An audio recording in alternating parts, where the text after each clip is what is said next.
Olá, caro aluno, você que está assistindo esse vídeo. Nós somos alunos do curso de Engenharia Civil e Engenharia Mecânica do Uniaraxá.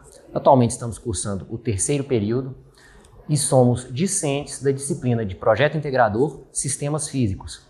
Meu nome é Henry Danton, ele é o Luiz Felipe, Andres, Lívia, Rafaela e Luiz Fernando. E o nosso projeto é sobre sistemas de unidades, conversões e vetores. Oi galera, tudo bem? Eu sou o André e venho falar hoje sobre o sistema unidade, a história do sistema de unidades. O sistema unidade se usou em diferentes partes do mundo para medir diferentes magnitudes, es decir, en la Edad Media se usó en las diferentes civilizaciones, Egipto, Roma, y se usou las mediciones a medidas do parte do corpo humano, mas era uma coisa muito inexata porque não todos os humanos têm as mesmas medições do corpo. Un ejemplo de eso sería en a medida entre el cotovelo hasta a punta de los dedos, una medición. Más adelante, en la Edad Media, en las situaciones de diferentes países usaron diferentes unidades, mas era una cosa muy confusa para a la hora del comercio. Un ejemplo de eso sería que el rey Enrique I usaba las mediciones de yarda, que sería la punta de la nariz hasta la punta de los dedos, como una yarda, una medición. En el século XIX se creó en París ao escritório de unidades e pesos, que de ahí más adelante, en la onceava edición, ya en el século XX, se creó el Sistema Internacional de Unidades, es más conocido como SI, que se utilizaron diferentes grandezas como estas 7 magnitudes como método específico, que fue un metro para comprimento, kilogramo para masa, segundos para el tiempo, ampere para corriente eléctrica, Kelvin para temperatura, mol para cantidad de sustancias y candela para intensidad luminosa. Mas em outros países ainda se está utilizando o sistema imperial, agora conhecido como sistema inglês ou imperial, que é o de yardas, pulgadas e milhas, que é um sistema mais inexato a la hora de expressar, porque não está a base a 10, sino que é mais exato a ser mais a la calculação específica do 0,534 kilos, que é a la conversão de diferentes unidades. Também em 2019 se usou o sistema de las constantes universales, como la constante de Avogadro, constante de iluminación absoluta, que son constantes ya establecidas a la hora de a medição. Olá, meu nome é Rafaela. Darei continuidade ao assunto do sistema de unidades, agora falando sobre sua importância.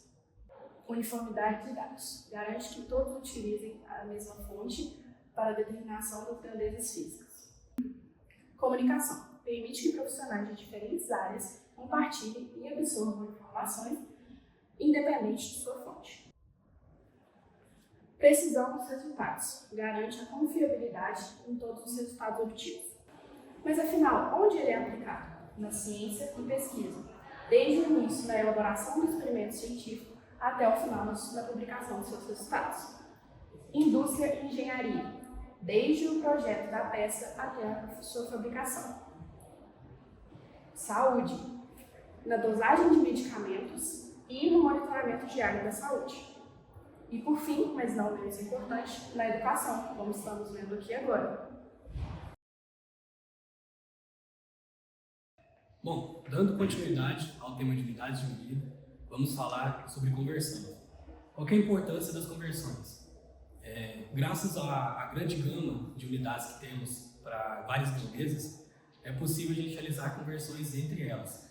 E a importância delas está no fato de que a gente pode realizar cálculos e padronizar certos projetos também, realizar estudos científicos com base nessas conversões que podem ajudar a desenvolver vários projetos e, enfim, para diversas áreas da indústria.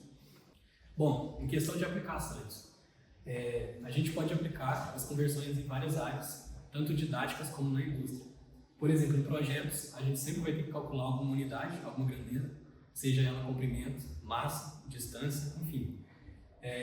Em questões didáticas, para vários estudos científicos, a gente deve usar as conversões para inúmeros cálculos, inúmeras grandezas, e baseado nisso, existem os padrões que ajudam a fazer esses cálculos e aplicar essas conversões, e na próxima a gente vai citar alguns exemplos desses padrões.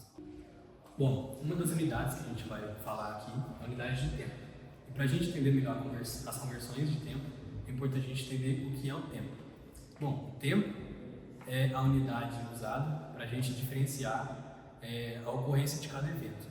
A gente pode representar o tempo usando o segundo, com a simbologia S, o minuto, usando a simbologia min, a hora, usando a simbologia H, o dia e ano, usando números decrescentes ou crescentes, respectivamente. Bom, dentre esses aqui, a principal grandeza usada para definir o tempo no Sistema Internacional de Unidades é o segundo, representado pela simbologia S. Graças ao calendário gregoriano, que a gente usualmente é utilizado, um ano equivale a 365 dias, um dia equivale a 24 horas, uma hora equivale a 60 minutos, um minuto equivale a 60 segundos. Dando continuidade ao assunto de conversões de unidades, agora eu vou falar de massa. A massa é uma grandeza física que expressa a quantidade de matéria em um corpo. Suas unidades são amplamente utilizadas no dia a dia. A unidade padrão do Sistema Internacional é o quilograma, mas também temos o grama, o miligrama, entre outros. Para fazermos as conversões, utilizamos o seguinte exemplo. Vamos supor que meu 1 está aqui no quilograma e eu quero transformar ele para grama. Vou multiplicar de 10 em 10. 1 vezes 10 vezes 10 vezes 10 é igual a 1000 gramas. E agora, como segundo exemplo de divisão, eu quero transformar o miligrama para grama e vamos supor que eu tenho 1 miligrama. Aí eu vou dividir, que aí vai chegar ao resultado 0,001 gramas.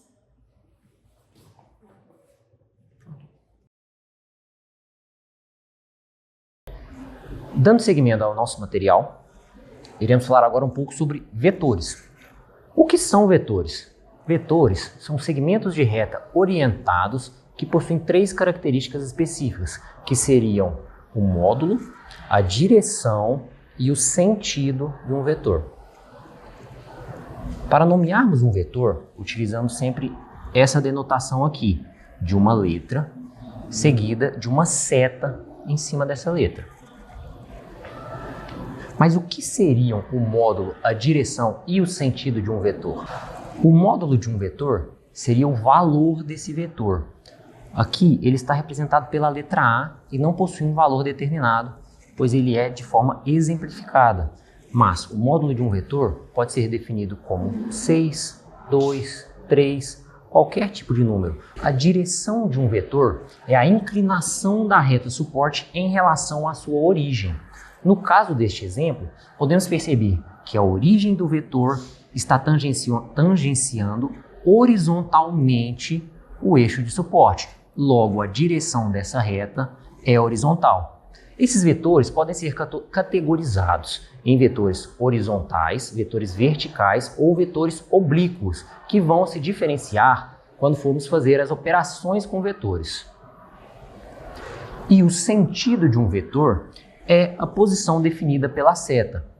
A posição do vetor exemplar que temos aqui no quadro está indo para a direita, mas um vetor também pode estar para a esquerda, para cima ou para baixo, dependendo da sua posição gráfica. Vamos entrar agora na parte de operações envolvendo vetores.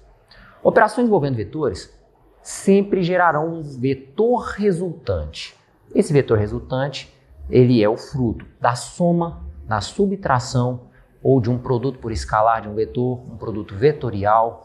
Qualquer operação que envolva 2 ou mais vetores, você pode nomeá-lo como vetor resultante. A simbologia para um vetor resultante pode ser definida como um R com uma seta ou como VR e também uma seta. Vamos colocar em prática agora. 2 vetores definidos como A e B possuem seu comprimento como uma unidade e 2 unidades.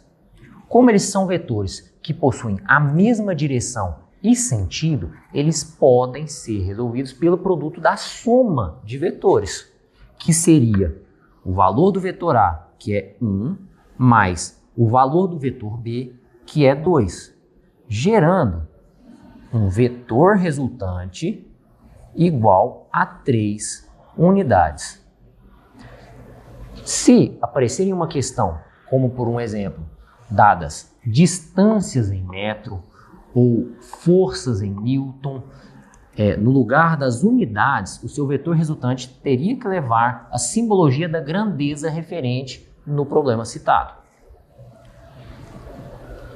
E vamos partir agora para a subtração de vetores, que é dado quando vetores possuem a mesma direção, porém sentidos diferentes, como o apresentado no exemplo B e exemplo C. A origem do vetor B diz que o sentido dele está para a direita, enquanto do vetor C, a origem dele indica que o sentido do vetor está para a esquerda.